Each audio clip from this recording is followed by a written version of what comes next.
Bienvenidos a Memorias de un Consultor. Aventuras y desventuras a lo largo de más de 20 años.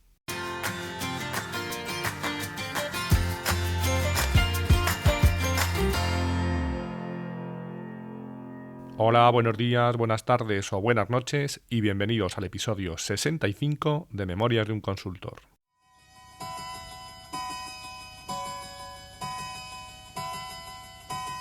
Cuéntame.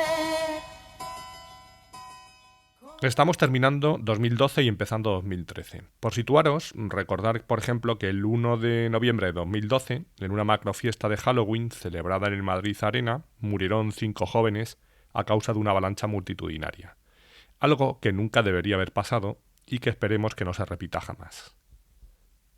Y por mencionar algo de inicios de 2013, el 30 de enero de ese año, en El País, salieron publicados unos documentos de un tal Luis Bárcenas, en los que quedaban reflejados ciertos pagos irregulares a ese partido del que usted me habla. Algo que nunca debería haber pasado y que no tengo tan claro que no se repita nunca más, en ese o en cualquier otro partido.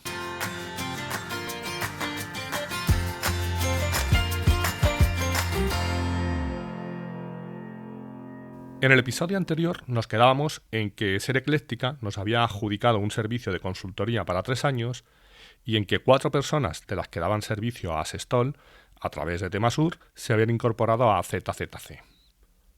Lo de Ser Ecléctica era un servicio, pero dentro del mismo había una figura principal, que en ese caso sí voy a decir el nombre. Era yo. De esta forma volví a mis orígenes, ya que como os conté en episodios anteriores, a partir del 9º creo, ese fue uno de mis primeros clientes. Estuve 3 años y medio por allí y finalmente salí cuando hicieron outsourcing la gente de Tundra, quienes me quisieron fichar y después retener, como conté también en los episodios 15 y 16. Eso fue en el año 2002, por lo que habían pasado 10 años desde entonces, en los que yo había estado trabajando con distintos clientes de distintos sectores y había enseñado algo y aprendido mucho en los múltiples cursos que había ido impartiendo. Con muchas personas había mantenido el contacto a lo largo de los años, tanto personas del propio cliente como personas de las que daban el servicio, porque habían pasado 10 años, pero allí las cosas seguían más o menos igual. Bueno, no exactamente, porque como suele pasar con la mayoría de las relaciones, el paso del tiempo había ido haciendo mella. A nivel personal, por ejemplo, me encontré con personas que en su momento tenían una relación más o menos estrecha, que ahora apenas se hablaban, cosas que pasan en la vida. Y a nivel más de empresa, la relación cliente-proveedor, digamos que no era la más fluida del mundo. Eran muchos años de peleas, de desgaste y de falta de confianza por ambas partes. Todos los tópicos de el proveedor me quiere engañar y el cliente me la quiere colar, que os queráis imaginar, se daban en esa relación, en la que, como suele pasar, nadie estaba en posesión de la verdad absoluta. Como comento, hasta esa vuelta yo mantenía cierto contacto con gente que salía por allí, donde de vez en cuando me contaban algunas de sus batallitas, las cuales yo escuchaba como mero espectador, pero realmente era algo que ni me iba ni me venía. Lo único que les decía, no sé cómo nos aburrís de pelear siempre por las mismas idioteces. Con el tema de los outsourcing siempre he tenido mi opinión. Creo que teóricamente es algo que puede tener sentido. Si lo haces como delegar una parte de tu negocio que no forma parte del núcleo, en alguien especializado en esa parte, me puede parecer bien. Aunque inicialmente pueda suponer un gasto más alto, se supone que vas a obtener mejores resultados, por lo que puede que todo tenga sentido. Ahora, cuando me dices que ese outsourcing me va a suponer un ahorro inmediato y que además voy a obtener esos mejores resultados, la cosa ya me empieza a chirriar un poco. Pero vamos, igual que cuando me llaman de una compañía telefónica, por ejemplo, en la que ya tengo contratado el servicio y me dicen que quieren mejorar mis condiciones, o alguna compañía de seguros o de salud. En el 99% de los casos, al final de esa supuesta mejora, hay un coste adicional que te dicen a última hora. Conozco muy pocas empresas y realmente tendría que pensar si conozco alguna que te digan, le llamamos para que pague usted menos porque no queremos que nos pague tanto.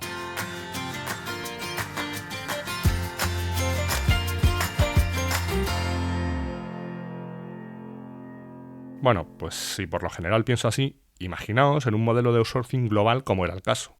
Es decir, si Ser Ecléctica tenía una necesidad de algo, Tundra hacía una valoración y Tundra ejecutaba ese proyecto. Es decir, yo me lo guiso y yo me lo como. Recuerdo estar 3 o 4 años antes de todo esto en un evento de SAP, de algo más o menos novedoso, y hablar con un preventa y decirle, oye, pues esto quizá les podría encajar a la gente de Ser Ecléctica. Y me miró fijamente y me dijo, ¿esos? Pero si esos están en la prehistoria.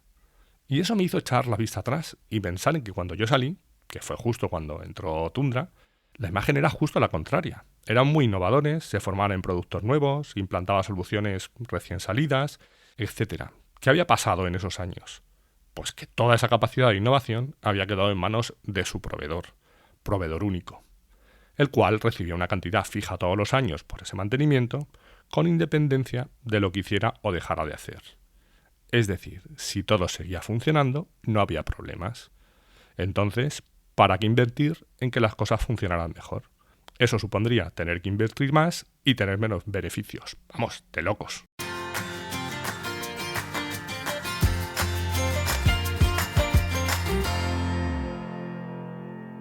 Así que con esos antecedentes vuelvo a aterrizar por allí. El modelo seguía siendo parecido. Lo único es que estaban empezando a abrir las puertas a otros proveedores, ya que el departamento IT no daba abasto para que les echasen una mano en esa gestión. Aparte, se estaban empezando a plantear si iban a cambiar el modelo global que llevaban arrastrando todos esos años, para abrir las puertas a otros proveedores a nivel de mantenimiento. Pero todo eso era algo aparte del servicio puntual para el que nosotros fuimos contratados. Aún así, mi reaparición en Ser Ecléctica fue tomada por algunos como una amenaza, por increíble que lo es y absurdo que lo es más que parezca. Algunos, que yo creo que ni me conocían personalmente, les comentaron a sus equipos que Antonio ha venido para echarnos. Algo que dejaba muy en entredicho su capacidad de análisis y la poca seguridad que tenían en ellos mismos. Antonio no iba a nada. ZZC, que era quien iba a dar un servicio para garantizar la calidad de las aplicaciones de recursos humanos. Sin más, era algo para un área muy concreta y con la intención de ayudar, no de fiscalizar. De hecho, con algunos de los que daban el servicio tenía cierta relación personal y no teníamos el más mínimo problema, aunque es cierto que al principio estaban algo recelosos. Por ejemplo, Abraham, vamos a llamarle así, me reconoció que pensaba que yo era quien todo lo solucionaba poniendo un pincho. Pero luego vio que realmente no siempre es así y que cuando lo era porque sabía exactamente el pincho que había que poner. Otro día recuerdo que a otro, vamos a llamarle Víctor Leches, le dije literalmente que el programa que me estaba enseñando era una puta mierda y que estaba mal de base. Y se quedó un poco cortado porque aunque yo puedo ser muy directo, intento no ser mal educado. Y me dijo, hombre, te has pasado, ¿no? Y le dije, para nada, sé muy bien de lo que hablo. Por favor, sigue subiendo en el código hasta que llegues a la primera línea. Cuando llegó y vio el nombre del autor del programa original, lo entendió todo.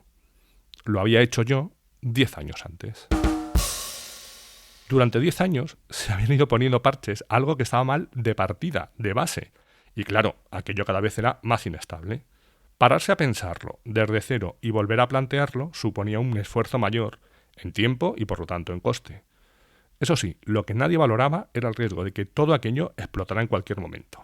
Porque yo digo que podía explotar. Y esto es algo muy habitual y que va muy en la línea de una cita que le escuché en una charla a Chema Alonso, el maligno, responsable de ciberseguridad en Telefónica, y que repito muchas veces. Dijo literalmente, en España nunca hay tiempo de hacer bien las cosas, pero sí de hacerlas 2 veces.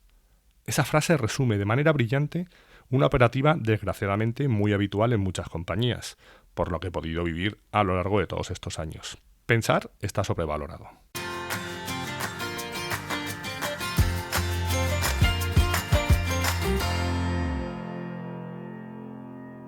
Siguiendo con Ser Ecléctica, nuestra labor se basaba principalmente en atender a las necesidades del negocio, tanto en tareas de mantenimiento como en posibles nuevos proyectos, y hacer de interlocutores con Tundra o con el proveedor que fuera, ya que algún proyecto se empezó a sacar fuera. Con el resto de proveedores no tuve ningún problema ni había ningún tipo de resquemor a la hora de trabajar con nosotros, ya que entendían nuestra labor y era algo con lo que se encontraban en otros clientes.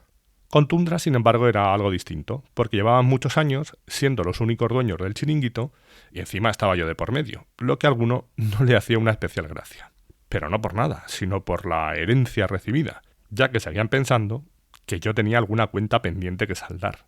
Pero bueno, ese era su problema. Pero no solo Tundra vio con cierta reticencia mi aparición por allí, también hubo otros que no se sintieron muy cómodos, mis antiguos socios. Unos años antes, como conté en el episodio 55, desde Esfera habíamos colaborado con Tundra en un proyecto en Ser Ecléctica, donde, entre otras cosas, se había implantado ese producto que habíamos desarrollado, producto que, aparte de otras cosas, fue uno de los motivos principales de mis discrepancias con mis ya ex socios.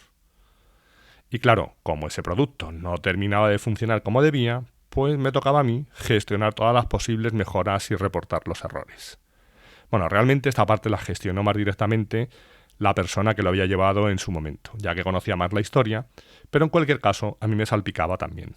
Y por supuesto, la idea que se hicieron los otros es: Antonio lo único que quiere es putearnos. Cuando para nada era así. Yo tenía claro cuáles eran los puntos débiles del producto y me hubiera sido muy sencillo atacarles. Pero yo no ganaba nada con eso. Como dije en su momento, a mí no me importaba que ellos sacaran sus ideas adelante y que se hicieran todos millonarios. Además, no olvidemos que si se hundían en ese momento, yo seguía teniendo un aval con ellos firmado a más de 7 años. Por lo que, por mí, que no se hundieran, al menos hasta haber pasado ese tiempo. En resumen, ¿qué es lo que me encuentro a la vuelta? Gente que lleva 10 años guerreando entre ellos y alguno pensando que ha aparecido por allí únicamente para jugársela. Un ambiente de trabajo de lo más apetecible, ¿eh?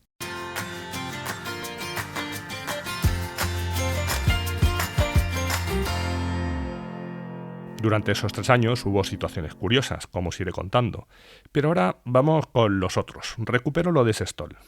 El contrato de mantenimiento con su proveedor actual, Temasur, seguía vigente, pero ellos seguían contando con varias de las personas, o les gustaría seguir contando, con varias de las personas que se habían ido ante la bajada salarial y que finalmente terminaron fichando por ZZC. Estos, el 31 de diciembre, finalizaban su relación laboral con Temasur y el 1 de enero la comenzaban con ZZC. Por nuestra parte, no había ningún problema en que durante 3-4 meses esas personas estuvieran asignadas en Sestol, como así lo hicimos saber desde un principio. El problema estaba en las malditas reglas internas. Para empezar, el proveedor de servicios tenía que estar homologado, algo que ZZC cumplía, pero no para ese servicio o ese área concreta en la que necesitaban a estas personas. Y por otro lado, tenían una norma de que si alguien salía de un proveedor, no podía entrar a dar servicio con otro proveedor hasta pasados 3 o 4 meses, no recuerdo exactamente cuánto. Sus normas, sus problemas. A todo esto, como en la mayoría de las grandes empresas, tenemos varios reinos de taifas. En este caso vamos a hablar de 2, los de IT y los de compras. Ambos deberían tener un objetivo común, el bien de su empresa. Bien, esa es la teoría. La realidad es que los de IT buscan el proveedor que le dé el mejor servicio y menos problemas. Y compras, por lo general, busca el más barato o el que le ofrezca un mayor descuento. Cierto es que compras suele valorar una vez que la gente de IT ha hecho un filtro y ha dicho quiénes cumplen los requisitos solicitados. Y que podría tener sentido que una vez pasado ese corte, si todos pueden hacer lo que queremos, podría tener sentido, ya digo, que lo haga el que lo haga por menor dinero. Pero todo eso es mucho suponer. Es suponer que el cliente sabe exactamente lo que quiere, que el proveedor ha entendido exactamente eso, que el criterio del precio no es el más determinante. Es decir, mucho suponer, como decía. La realidad sabemos que no es así, pero seguimos actuando como si lo fuera. Y luego, claro, vienen las sorpresas. Cambios de alcance desde el minuto 1, ampliaciones de proyecto, proyectos que no terminan de arrancar nunca. Este no era el caso. Aquí el problema tenía nombre y apellidos. Quiero que estas 4 personas, no 4 personas cualquiera, estas 4 personas me sigan dando servicio. Alguno puede decir, joder, pues que las contraten. Y con eso no estoy de acuerdo. Es decir, creo que no todo el personal que trabaja en un cliente tiene que estar directamente contratado por él.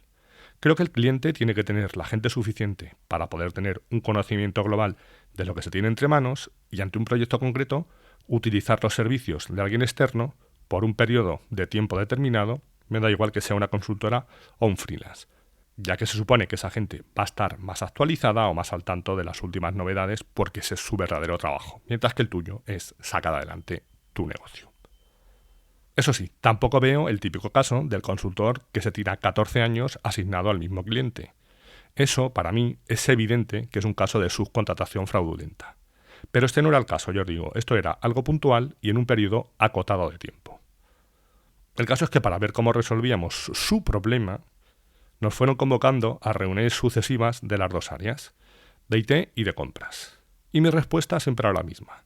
El problema es vuestro, las normas son vuestras, buscad vosotros la solución. A todo esto, muchas de esas reuniones no habían existido, a pesar de que eran en el mismo edificio, y os aseguro que concretamente mi presencia, muy desapercibida, no pasa. Cuestión de tamaño. Un absurdo más dentro de muchos. Finalmente, como el tiempo se les echaba encima, encontraron una combinación que les podía permitir resolver el problema. Eso sí, tenía que entrar en juego otro proveedor más, vamos a llamarle Señoris, con el que teníamos que llegar a un acuerdo de colaboración para poder dar el servicio a través de ellos. Realmente no nos dijeron exactamente ese proveedor, nos dijeron varios, pero no sé por qué terminamos en ese. Ha pasado un tiempo y no lo recuerdo bien. Lo que sí recuerdo es una bronca que nos llevamos, Chabela, que por aquel entonces era la responsable de la cuesta de Sestol en ZZC, y yo de la mano del responsable de compras. Vamos a llamarle Jerry Maguire, diciéndonos que sabíamos de sobra que no se podía dar ningún tipo de servicio antes de estar homologado, que no podíamos hablar con la gente IT directamente, etcétera, etcétera. A lo que yo le dije que nada de lo que estábamos hablando, ni de un lado ni del otro, lo habíamos promovido directamente nosotros. Más bien al contrario. En cualquier caso, él tenía que hacer su papel, como después me puntualizó Chabela, ya que me dijo literalmente, él mismo ha subcontratado a una persona nuestra desde hace 3 meses para dar apoyo a su área y aún no hemos firmado nada. Lo de siempre, las reglas están ahí, pero solo para lo que me interesa. Y todo esto que estoy contando lo podéis extrapolar a la mayoría de las compañías con un cierto tamaño. Las reglas que se ponen internamente muchas veces complican la operativa del negocio, ya que muchas veces no se optimizan y procedimientos que podían tener algún sentido en algún momento, pasados los años, o meses a veces, ya no lo tienen, pero nadie es capaz de cambiarlos. Es más fácil saltárselos, con lo que todo termina de perder sentido. En mi opinión, sí que hay que tener reglas, pero estas se tienen que adaptar siempre a la realidad de cada momento. Y todo debería regirse por un principio común, la honestidad. Porque al final, todas esas reuniones o negociaciones que tuvimos, la sensación era de que quienes estábamos haciendo algo raro éramos nosotros, y nada más lejos de la realidad. De hecho, llegó un momento en el que nos tuvimos que plantar. Pero eso os lo cuento en el siguiente episodio, que esto ya se está haciendo demasiado largo, donde veremos también que pasaron cosas que no debían haber pasado y que por lo que a mí me toca no volverán a pasar más.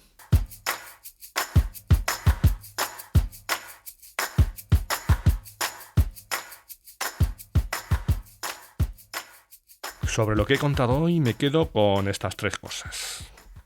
1. No dejes tu innovación en manos de otros.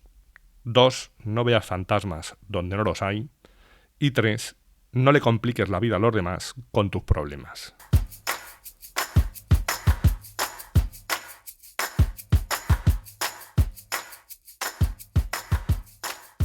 Y hasta aquí hemos llegado hoy. Ya sabéis que podéis encontrar un nuevo episodio el próximo miércoles a eso de las 8 de la mañana, hora de la España peninsular, 1 hora menos en Canarias, aunque después cada uno lo escucharéis cuando os dé la gana, como no puede ser de otra forma. Podéis encontrar todos los episodios del podcast en la página memoriasdeunconsultor.com, donde estaré encantado de recibir vuestros comentarios. Así como en todas las plataformas de podcasting, tipo Apple, iVoox, Spotify, etc. Y si queréis saber algo más de mí, me podéis encontrar también en mi blog personal aancos.com. Gracias por haber llegado hasta aquí y os espero en el próximo episodio. Adiós.